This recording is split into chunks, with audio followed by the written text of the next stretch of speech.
अभी हम सरला बिरला यूनिवर्सिटी में मौजूद हैं। यहाँ पे 3 दिवसीय कार्यक्रम का आयोजन किया गया है। वो है कार्यक्रम शिक्षा संस्कृति उत्थान न्यास की ओर से। उसके प्रांत अध्यक्ष हैं डॉक्टर रमन कुमार झा जी। उन्हीं से बात करते हैं। क्या प्रोग्राम है सर?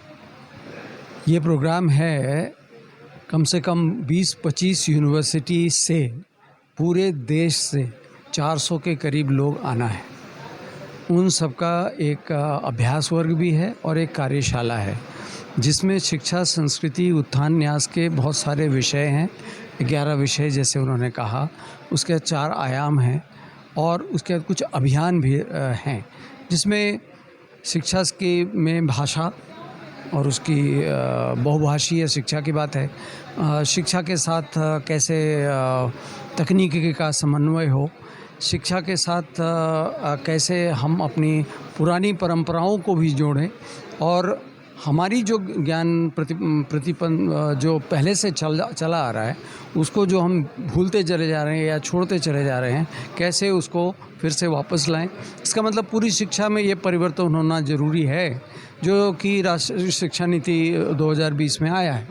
तो उसके प्रचार प्रसार के लिए ये शिक्षा संस्कृति उत्थान न्यास बहुत पहले से कार्यरत है और इस बार इन्होंने रांची चुना है। ये हमारे लिए सौभाग्य का विषय है कि पूरे देश से लोग यहाँ आए हैं और शिक्षा को बदलने पर जितने विचार होंगे, जितने लोग आए हैं, उनकी पूरी एक्सरसाइजेज होंगी, उनको पढ़ाया जाएगा कैसे इसका क्रियान्वयन करना है। पूरे देश भर से शिक्षाविद आ रहे हैं। कितनी यूनिवर्सिटी से VC आ रहे हैं? हमारे कम से कम 12 यूनिवर्सिटी से तो VC आ ही रहे हैं और जो रांची के हैं वो अलग हैं। बाहर से भी 12 यूनिवर्सिटी से आ रहे हैं। तो कम से कम 28 से 30 यूनिवर्सिटी के यदि वाइस चांसलर आ रहे हैं, उसके डायरेक्टर्स आ रहे हैं, तो ये बहुत बड़ा समन्वय है। झारखंड में आयोजन हो रहा है। झारखंड के लोगों को इससे कितना फायदा? बहुत ज़बरदस्त फ़ायदा होना है। देखिए, सबसे पहला जो फ़ायदा होना है कि जब नीति में परिवर्तन हो जाता है तो अब उसके बाद तो रहता है कि क्रियान्वयन कैसे करना है और उस क्रियान्वयन करने के भी यदि स्टेप्स बता दिए जाएं और उसको अभ्यास कर दिया जाए तो लोग रहेंगे इसमें। उससे जो फ़ायदे लोगों को होंगे अपने अपने विश्वविद्यालय में। उन्होंने कहा कि एक जिसको आप कहते हैं प्रमोशनल सेंटर्स, ऐसे प्रमोशनल सेंटर्स बनाए जाएंगे या मॉडल सेंटर्स बनाए जाएंगे जहाँ की शिक्षा नीति का क्रियान्वयन कैसे हो रहा है वो दिखाने के लिए बनाया जाएगा।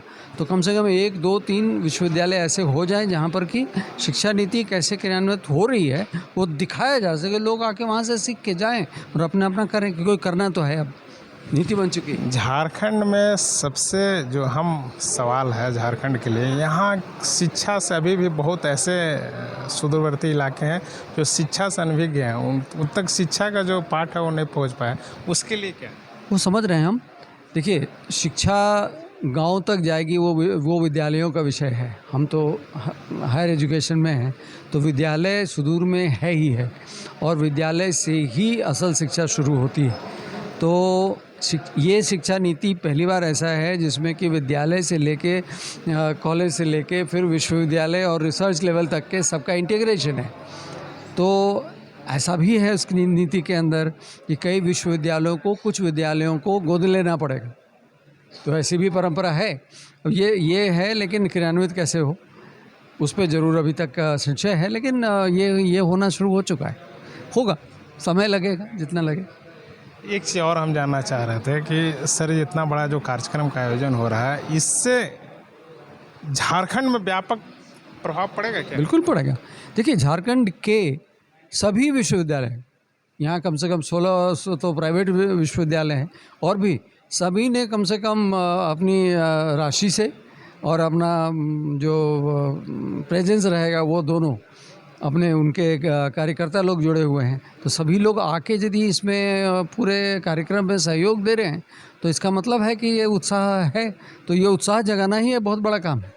अभी के वर्तमान समय में शिक्षा में बदलाव की आवश्यकता है। बिल्कुल है, बिल्कुल है। मैं बहुत लकी हूँ कि मैं सैनिक स्कूल तिलैया से पढ़ा था तो मुझे बड़ी अच्छी शिक्षा मिली। लेकिन बहुत सारे ऐसे बच्चे हैं जिनको जो वंचित रह जाते हैं।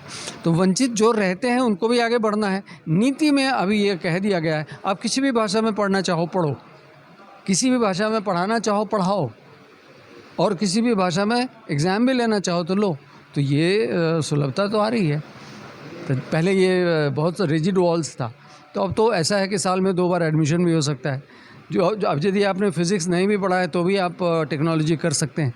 ये सारी सुविधाएं नहीं आ रही हैं, तो चेंजेस हैं।